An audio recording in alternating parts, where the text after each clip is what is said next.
Hi guys, in this second lesson on rhythm changes I want to talk about how you can work on making lines that really nail all the changes and hit every chord in the progression.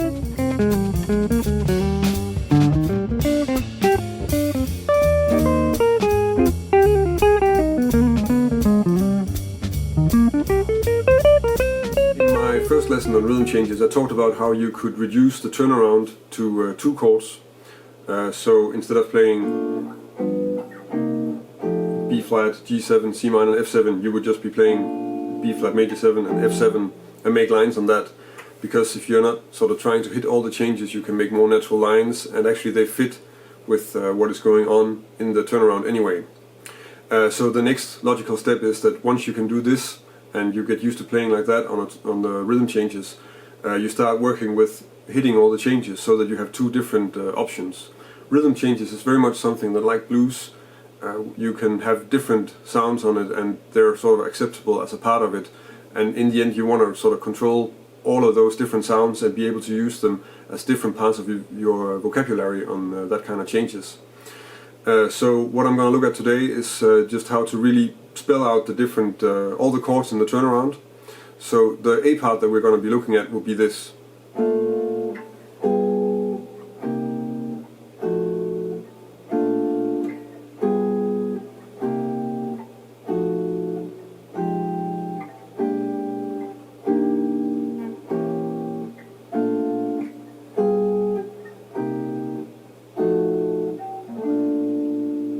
So as you can tell, in this progression we have 2 different small progressions that make up the whole. We have a 2 bar turnaround, so B flat, G7 flat 9, C minor, F7 flat 9, and then we have a cadence to the 4th degree, and then via the sharp 4 diminished back to the 1, so that's the F minor, B flat 7, E flat major, E diminished, and then back to B flat. In this lesson I'm going to focus mostly on the turnaround, so the B flat, G7, C minor and F7, and I'm going to go across it sort of fast in terms of what you have available to play on the chords. If you want to look more into that, then I have a whole lesson series on turnarounds that cover different variations, so you can use different scales and you get some options like that. And just talk a little bit more about how you work on them towards playing them on a rhythm change, because the thing is, a rhythm change is of course kind of fast, or it's very often played quite fast. So technically it's similar to playing giant steps, because you're changing scale and chord every 2 beats, which is also maybe why you can already see that it's handy to have different approaches, so that you don't always have to nail all the changes, because that's going to give you a solo that's only 8 notes almost, and it's going to make it very difficult to make some coherent melodies and make the solo quite undynamic. But maybe I'll come back to that a little bit later in the lesson. Let's just first look at what scales we have available for the turnaround. So for the C minor chord and for the B flat major 7 chord, we have the B flat major scale, and in the 6th position that could be this. For the G7 you can use different things. You can use the C minor harmonic, so that's called G7 flat 9 flat 13, that will be this one, which is probably the most natural thing to do in terms of hearing the notes and relating it to the key. Another option would be to play an altered dominant, so that would be like A flat melodic minor and stuff. Again, there are lots of lessons that I already made that are covering this, so you can check it out there.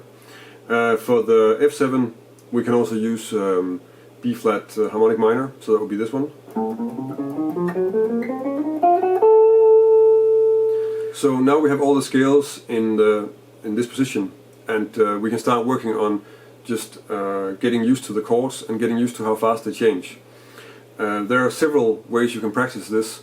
I think one of the more basic ones that you should look at is probably just to play the arpeggios through the progression. So that would be something like this.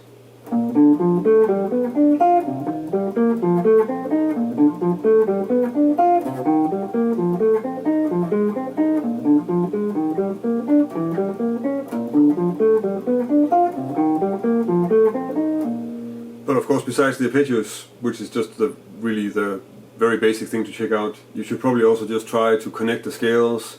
You can do different kind of exercises with playing parts of the scale, playing another arpeggio from the third or something like this. There are lots of those. I'm covering some of them in the turnaround lessons, and if I should just shortly show you how you can connect the scales. So now I'm just going to play basically through the progression in 8 notes, but then changing scale whenever the chords change. So let's see, that will be this.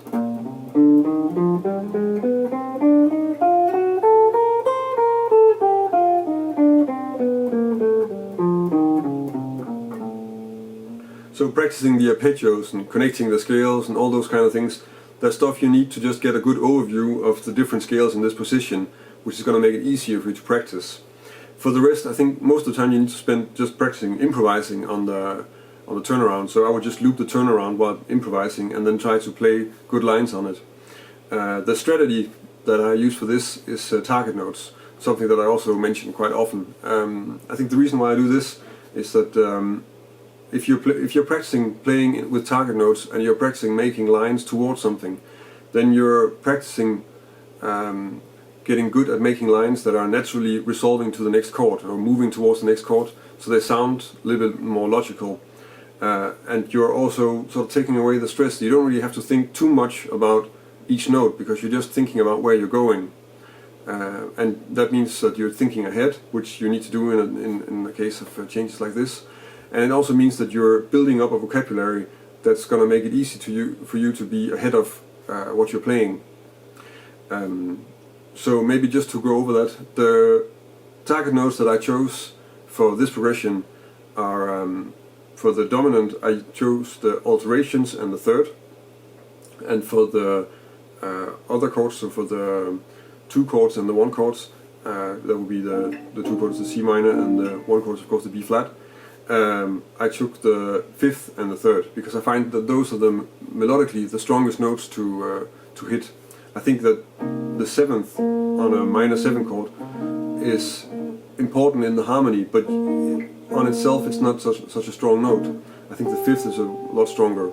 Also because in this case the 5th is the 6th degree in the scale, which is kind of the note that is telling us that we're on a subdominant chord. If you think about it, that's a lot of theory, so maybe it's not that relevant right now, but that's why I chose those target notes. So just to go over the target notes, that would be this.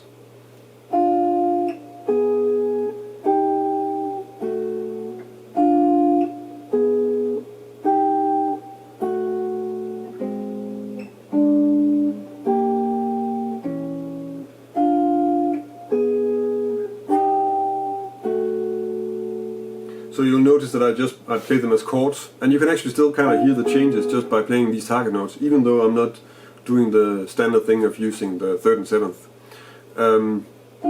So now we have those target notes, and then you need to start just sitting down slowly and working on playing melodies with these target notes and with the material that you know with all the chords. And the way you do this is, of course, that you have to choose a tempo that's so slow that you have control, that you can think ahead, and that you can practice making lines and using the lines that you already have in your fingers to play towards target note. So it has to be not too slow, because then maybe you start playing in triplets and double time and stuff like that, and that's not so useful. So you need to keep playing 8 notes, because once you speed it up, then they're the 8 notes, and if you're practicing making lines with 16 notes and stuff like that, then you can't use them in a higher tempo. So that's not going to help really. So you need to do that, and then you need to just work on thinking ahead and deciding, okay, I want to make a line that's going to this target note.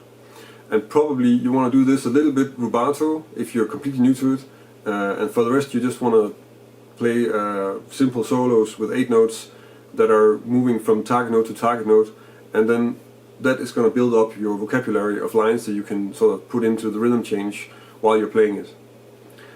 As an example of such an 8 note line, I have this.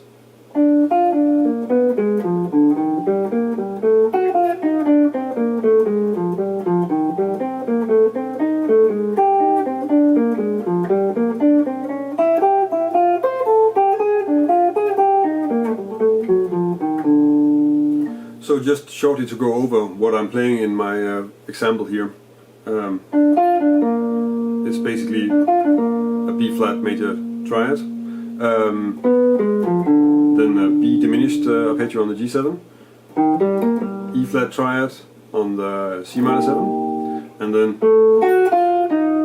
this, which is sort of a standard bebop cliche for an F7 flat 9, leading down to the third on B flat major 7, which is just running down the scale and sort of nicely hitting the flat 9, one of the target notes on the G7.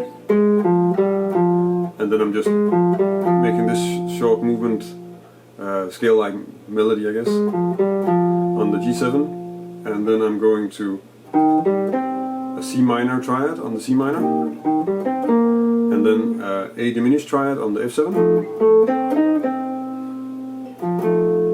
On the F minor 7, it's an A flat major 7 arpeggio, followed by a B flat 7 arpeggio, and on the E flat major 7, it's a G minor triad, and then a C sharp or D flat diminished on the E diminished, and then on the B flat major 7, it's almost like I'm using I'm using an F triad, and then this G, which leads up to the target note on the G7, which is the A flat. And here I'm using the D diminished triad, C minor, another E flat triad, and then I nicely have encircled the third for the F7, and there I'm just running down the scale to resolve to the D, which I didn't write out, but that will be where it's going on the B flat. So that's probably the way you want to practice playing over this turnaround. And then again, yeah, keep it slow in the beginning, and then you want to just gradually get better and better at playing so that you can speed up the tempo and get really a vocabulary of lines moving like this. Once you start really using this on the progression, you have to be aware that if you play like this all the time, it's probably going to sound kind of boring. So you also kind of have to spend some time just playing with the simpler approaches, which would be just the 1 and the 5 chord. I think if you check out Parker, he'll do like 1 and 5 for the first turnaround, and then he'll start putting in changes in the second one very often. And this goes for a lot of other guys that will also, you can actually use a lot of different things on top of a rhythm change. So now we have the whole turnaround, and we have this approach of playing the 1 and the 5. You can also just choose to just play B flat, and you can even say, well, it's kind of a bluesy thing, so I'll play blues on top of it. And that means that you already have like 4 different approaches that you can apply to the progression to sort of get a varied set of melodic ideas. And then I think the art of it is actually to mix them up so that it makes sense, and also so that that it doesn't become too much of the same, and that it becomes an interesting solo to listen to. So I would suggest you also work on that when you're working on the rhythm changes. So not only just playing the changes, because it's going to sound like giant steps and it's going to get boring if it goes on for a few choruses, but also work on more like rhythmical ideas with lesser changes. Maybe really the blues thing is a good way to go. I hear that used quite a lot, and that sounds really nice.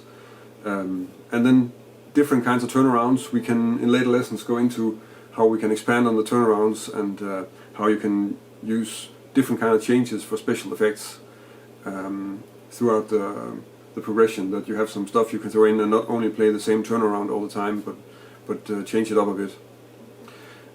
Yeah, so that's it for this time. I hope you liked the lesson. If you like the lesson, then like it here on YouTube.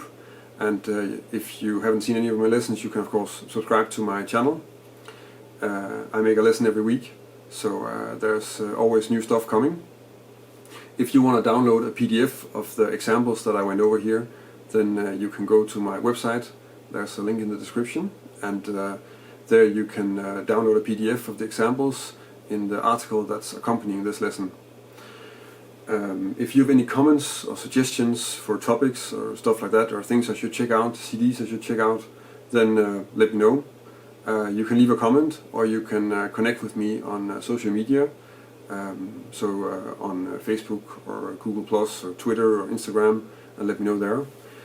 My Instagram account I'm also using to post small 251 or turnaround licks or small comping ideas with tabs, so that's also worth checking out if you're anywhere on Instagram.